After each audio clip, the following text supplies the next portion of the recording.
አብርሃም ወነቢ ሙሴ አምላከ አብርሃም ወነቢ ሙሴ አጋዕዝተ ዓለም ቅድስት ሥላሴ ተመስገኑ ተመስገኑ ተመስገኑ ትብላላ ነፍሰይ በውዳሴ።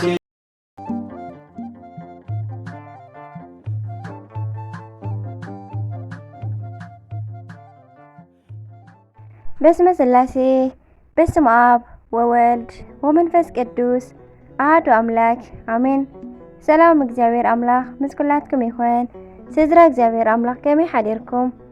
አነ እግዚአብሔር ይመስገን። ክብሪ ይስፋሕ መድኃኔዓለም ክርስቶስ ልዑል እግዚአብሔር አምላኽና ክሳብ ሰዓት እዚኣ ብጸጋን ብጥዕናን ስለ ዝዓቀበናን ዘጽንሐናን ክብርን ምስጋናን አምልኮን ውዳሴን ንዘለዓለም ንዑ ይኹኖ።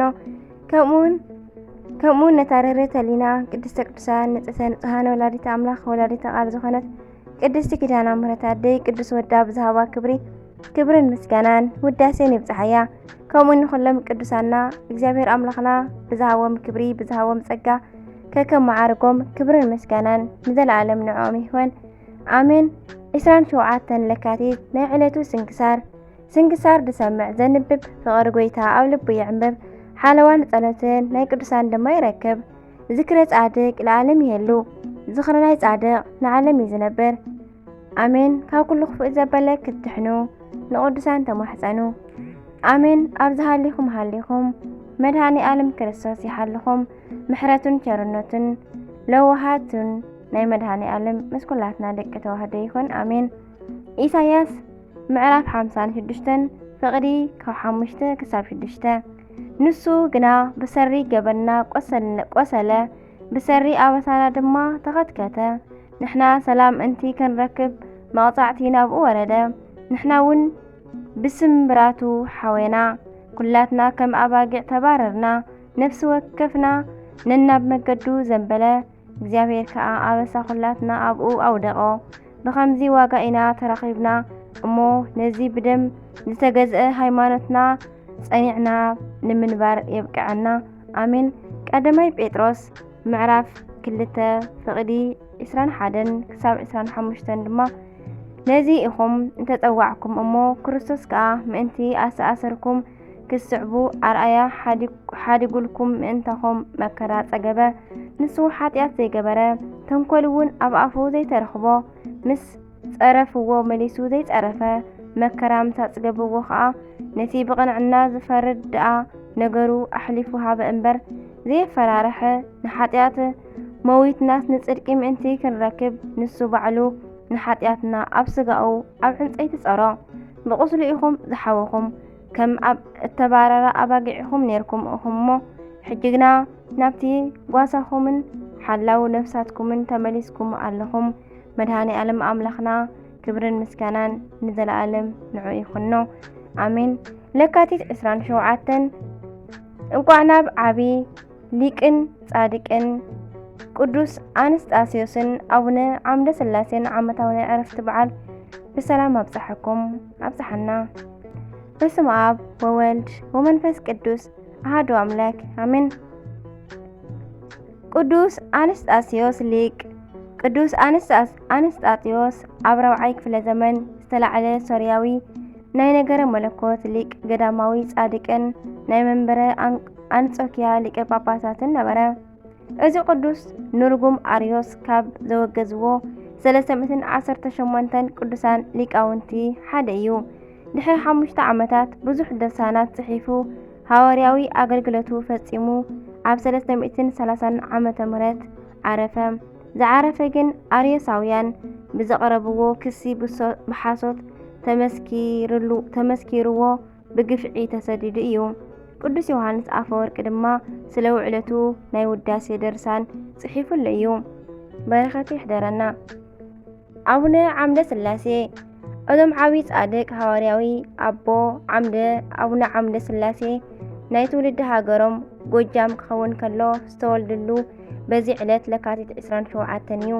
እዞም ጻድቅ ኣብ ናይ ሃፀይ ሱስንዮስ ኣብ 1700 ክፍለ ዘመን ዝነበሩ ገባሪ ተኣምረኛን ገዳማዊ ኣቦን እዮም ዝነበሩ። ለካቲት 16 ምንኩስና ተቐቢሎም ናብ ተጋድሎ ኣተው። ኣብ ትግራይ ዋልድባ ኣብ ዝነበረሉ ጊዜ ድማ እመቤትና ኪዳነ ምሕረት ለካቲት 16 ከም እትኽበር ከም ዝገበሩ ይንገር። እዞም ጻድቅ ኣብ ካልኦት ገዳማት ዝነበሩ ክኾኑ ከለዉ ስጋብ ሕጂ ግን ረድኤቶም ዝግበረሉ ስሞም ዝጽውዓሉ ገዳም ግን ማሕበረ ስላሴ ይበሃል። ስለ ጻድቅ ዓምደ ስላሴ ካብ ዝንገሩ ታሪኻት ቀዳምነት ዝሕዝ ስለ ተዋህዶ ተጣባቒ ምዃኖም እዩ። ኣብ 1603 ዓመተ ምህረት ፔድሮ ፓኤዝ ዝበሃል ካቶሊካዊ ዕሾኽ ናብ ሃገርና ኣትዩ ስለ ዝነበረ ንንጉስ ሱስንዮስ ካብ ተዋህዶ ኣውፅኦም። እዚ ነገር ውሽጢ ንውሽጢ እንዳበሰለ ጸኒሑ ኣብ 1609 ዓመተ ምህረት ብምግላጹ በዓራስ ዮልዮስ ስለ ሃይማኖቶም ጠዳ ተዋጊዶም ጉንቦት 6 ተሰውኡ። እዚ ነገር ምስ ተሰምዐ ጓል ወዲ ዓቢ ንእሽቶ ከይተመርጸ ኣብ ገጠር ይኹን ኣብ ከተማ ወላ ኣብ ገዳም ዘለዉ ኩሎም ደቂ ተዋህዶ ክንቀሳቐሱ ጀመሩ። 7 ዓመታት ብኸምዚ ሓሊፉ ኣብ 1616 ዓመተ ምህረት ድማ እቲ ግጭት ብግልፂ ተጀመረ። ተዋህዶ ክሓዱ ብዝብል ኣብ መዓልቲ ክሳብ 8,000 ሰብ ብሰይፊ ተሓረደ። ነዚ ዝገበሩ ድማ ኣልፎንሱ ሜንዴዝ ንጉስ ሱስንዮስን ካልኦትን ነበሩ።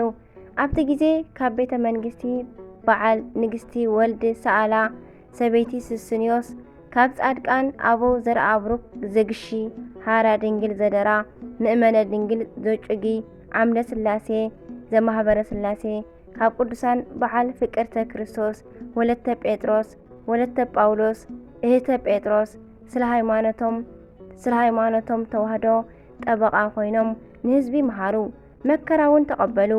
ብዙሓት ኢትዮጵያውያን ናይ መከራ ጽዋዕ ጥዒሞም ንኽብሪ ምስ በቕዑ ናይ እግዚአብሔር ፍርዲ ተገልጸ።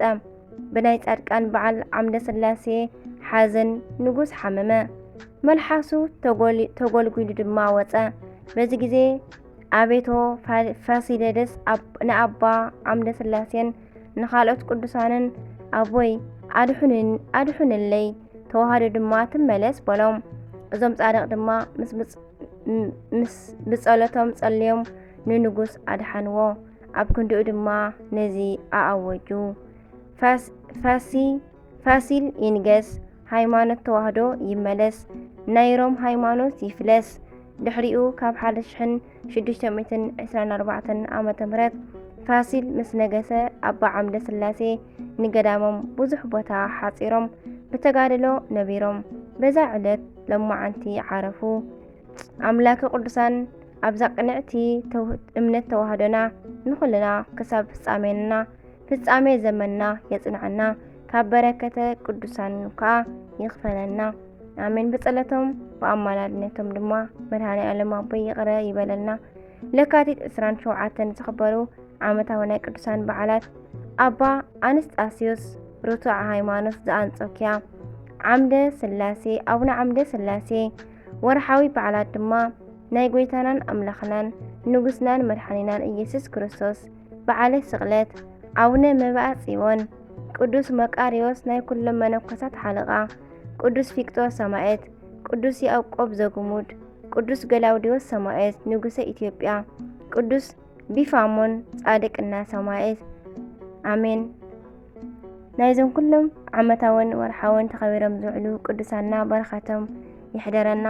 ናይ መድኃኔ ዓለም ኣምላኽና ድማ ምሕረትን ቸርነትን ለውሃትን ሰላሙን ፍቕሩን ይሕደረና ኣሜን። ስንክሳር ድሰምዕ ዘንብብ ፍቕሪ ጎይታ ኣብ ልቡ ይዕንብብ፣ ሓለዋን ጸሎትን ናይ ቅዱሳን ድማ ይረክብ። ዝክረ ጻድቅ ለዓለም ይሄሉ፣ ዝኽረ ናይ ጻድቕ ንዓለም እዩ ዝነብር ኣሜን። ዝወደቐ ዝነጠበ ቃል ኮነ ዜማ ብኣፈ ቅዱሳን ትጓን መላእክቲ ተኣርምልይ ኣሜን። ወስብሐት ለእግዚአብሔር ወለወላዲቱ ድንግል ወለመስቀሉ ክቡር አሜን አሜን ለይኩን